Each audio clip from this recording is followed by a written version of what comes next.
Selamat pagi, investor pasar modal Indonesia.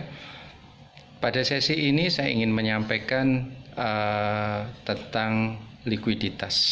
Ya, jadi likuiditas itu dipengaruhi dua hal, yaitu pertama dari frekuensi terjadinya transaksi, yang kedua dari volume yang diperdagangkan. Maksudnya begini, jika satu saham diperdagangkan di bursa, maka akan ada frekuensi dan akan ada volume. Maksudnya begini, frekuensi itu misalnya saat ini jumlah saham, misalnya investor A membeli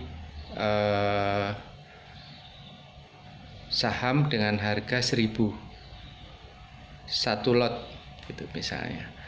Kemudian ada yang menjual, investor B menjual saham dengan harga 1.000 satu lot. Nah, match. Nah, ini terjadi transaksi pada harga 1.000 satu lot. Berarti frekuensi terjadinya satu kali. Nah, kalau ada yang lain beli lagi di 1.000 satu lot, yang jual lagi satu lot, maka akan match lagi, terjadi dua kali transaksi dan seterusnya. Maka itu disebut frekuensi transaksi. Nah, yang kedua adalah volume.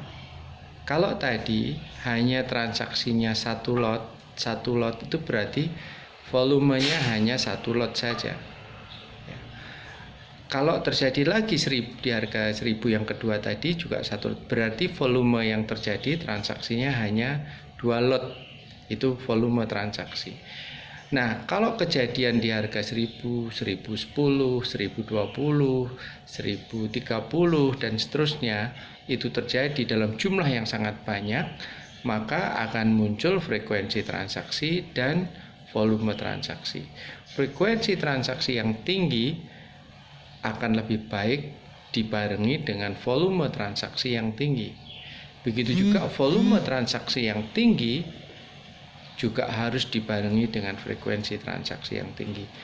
Kalau tidak imbang, maka bisa menjadi tanda tanya juga, kecuali harga saham yang diperdagangkan itu harganya sangat tinggi, misalnya harganya 100.000 gitu ya, itu berarti volumenya maupun frekuensinya mungkin sedikit. Tetapi kalau harga saham itu masih 1.000, di bawah 1.000, mungkin frekuensi transaksinya lebih tinggi dan volume yang diperdagangkan mungkin lebih tinggi. Kenapa?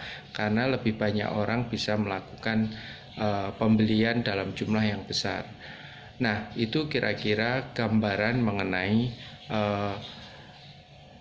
volume dan frekuensi transaksi yang dilihat dari sudut pandang likuiditas. Jadi tadi di awal saya sampaikan likuiditas itu setidaknya terdiri dari dua, yaitu frekuensi transaksi dan volume transaksi. Nah, bagaimana mengatasi likuiditas untuk saham-saham yang sulit untuk bergerak? Nanti di sesi-sesi berikutnya saya akan memberikan gambaran mengenai split.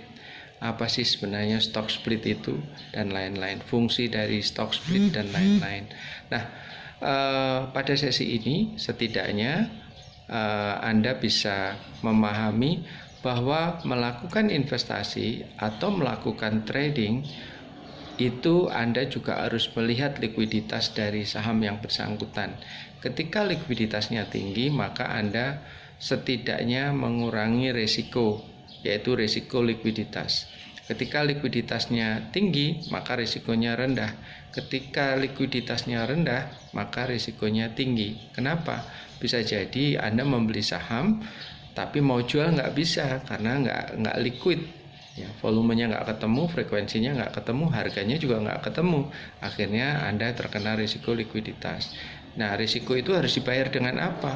Kalau Anda membutuhkan uang, maka harus menjual dengan harga yang di bawah, harga diskon yang luar biasa tinggi. Oleh karena itu, ketika Anda berinvestasi, Anda tetap selain mempertimbangkan faktor-faktor fundamental, teknikal, dan berbagai faktor yang lain, Anda juga harus melihat faktor dari frekuensi dan volume transaksi sebagai unsur dari likuiditas dari saham yang bersangkutan di pasar. Kecuali kadang-kadang ada saham-saham yang memang tidak liquid. Kenapa tidak liquid? Memang jelek, atau yang kedua tidak ada yang mau menyentuh ya. Yang kedua adalah perusahaannya bagus, orang hanya semuanya memegang sehingga jumlah saham di pasarnya tidak banyak sehingga likuiditasnya berkurang. Biasanya itu saham-saham untuk investasi yang banyak dibutuhkan oleh orang, akhirnya di-keep sendiri ya. Jadi dia lebih senang harganya turun daripada harganya naik kalau investor-investor yang seperti itu. Dan menghadapi risiko likuiditas itu adalah menghadapi situasi yang kadang-kadang sulit. Oke, saya kira cukup sekian. Saya Leo Herlambang mengucapkan selamat berinvestasi dan selamat bertransaksi di pasar modal. Semoga tetap cuan. Selamat pagi.